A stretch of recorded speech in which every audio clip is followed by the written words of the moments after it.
pour venir défier Provedel. Ouais, ce sera pour Nico Paz, c'est bien frappé. Oh, c'est somptueux, Nico Paz, la patte magique, un but fantastique, 20 ans et un talent XXL. C'est sans doute le plus beau joueur à avoir joué de la Serie A. Élégant, habile, technique, buteur, révélation en Italie, pépite argentine, et si Nico Paz était le successeur parfait de Lionel Messi en sélection.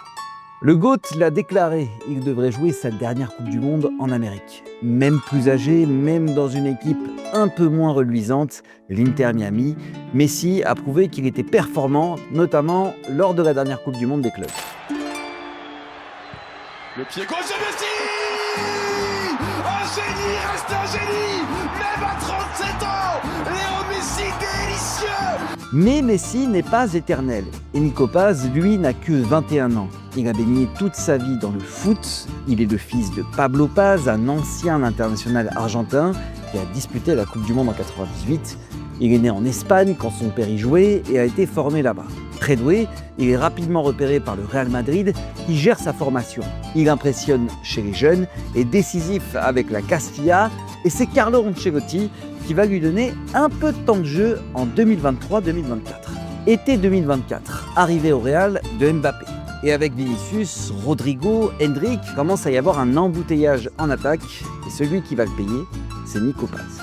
Il est transféré dans les derniers jours du mercato à Côme, une équipe qui vient de monter en Serie A, un club ambitieux, et seulement pour 6 millions d'euros, une indemnité qui paraît très faible pour un joueur aussi prometteur, mais le Real a pensé à l'avenir. Les merengues ont mis en place une clause de revente de 50% et aussi des clauses de rachat évolutives entre 8 et 10 millions d'euros.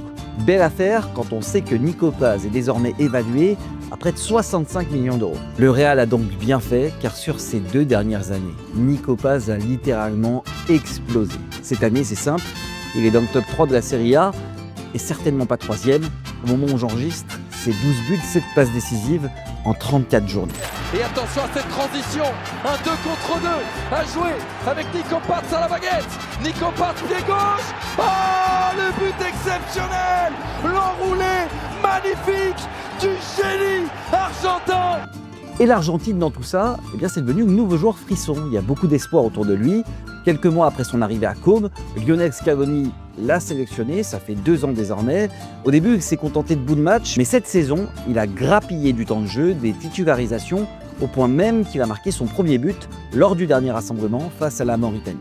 Paz incarne le rajeunissement de l'Albiceleste qui a gardé les cadres du sacre de 2022, mais qui est désormais un peu vieillissant.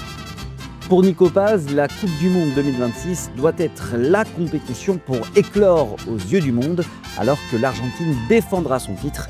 D'ailleurs, si tu veux revoir le sacre de Lionel Messi, je t'invite à regarder le film de la Coupe du Monde 2022, qui, comme tous les autres films de la Coupe du Monde, sont disponibles sur FIFA+, via DAZN, et c'est gratuit.